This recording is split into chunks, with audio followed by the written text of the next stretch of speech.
Maintenant que nous avons vu ensemble comment optimiser la photo de profil ici, le titre qui se trouve là, ainsi que la photo de couverture que l'on a en haut et qui rappelle les fondamentaux de votre métier, maintenant on a également parlé de la partie information qui se trouve ici. Comme je l'ai dit, ça doit être un aspect un peu commercial. Moi qui suis formatrice, ça donne vous envisagez de 3 possibilités. Et ensuite, si le recruteur ou la personne intéressée clique sur voir plus, alors c'est gagné. On va maintenant parler comment optimiser les expériences.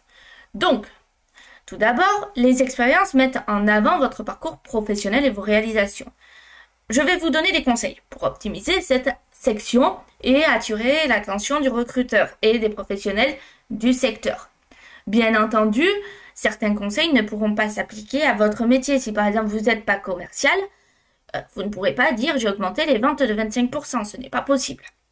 Mais tout d'abord, il faut savoir qu'il faut être clair et précis. Utilisez un langage qui est plutôt direct pour décrire vos expériences. Et évitez les termes trop techniques, complexes, que des recruteurs non techniques justement ne comprendront pas. Il faut privilégier des phrases simples, courtes et percutantes. Par exemple, la prospection, c'est l'avenir dans mon métier. Voilà. Par exemple, si on continue, il ne faut pas oublier de mettre en avant ses responsabilités, les réalisations, les compétences qu'on a développées dans chacun des postes. En cliquant sur l'icône qu'on a ici, en haut, le petit crayon, on a la possibilité de préciser les types de contrats choisis, la localisation, les dates de début, l'industrie, la description du poste et bien sûr les compétences qu'on a été amené à développer. On va voir ça tout de suite. Donc, comme on peut le voir, je vais faire un petit plus ici, ajouter un poste pour vous montrer rapidement.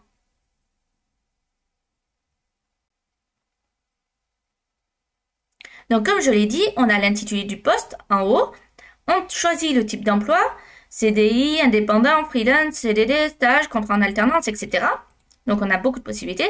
L'entreprise, est-ce qu'on occupe ou pas le poste actuellement? Donc, si c'est le cas, ça veut dire qu'ici, on ne pourra pas mettre de début et de fin.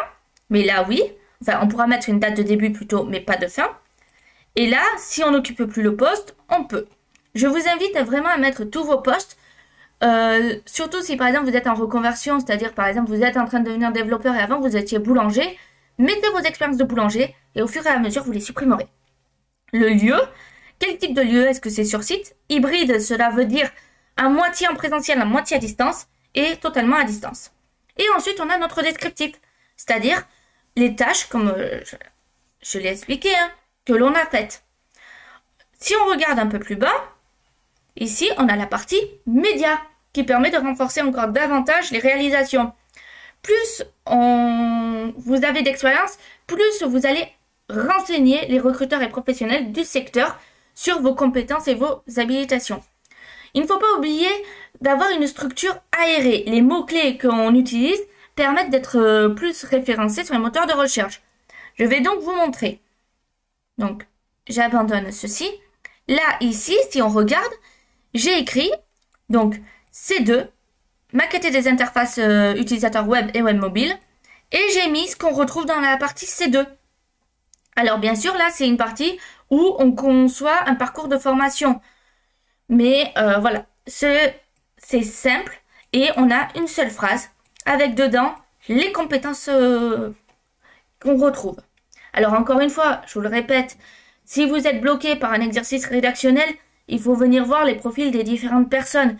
Surtout des profils qui fonctionnent et qui vous plaisent.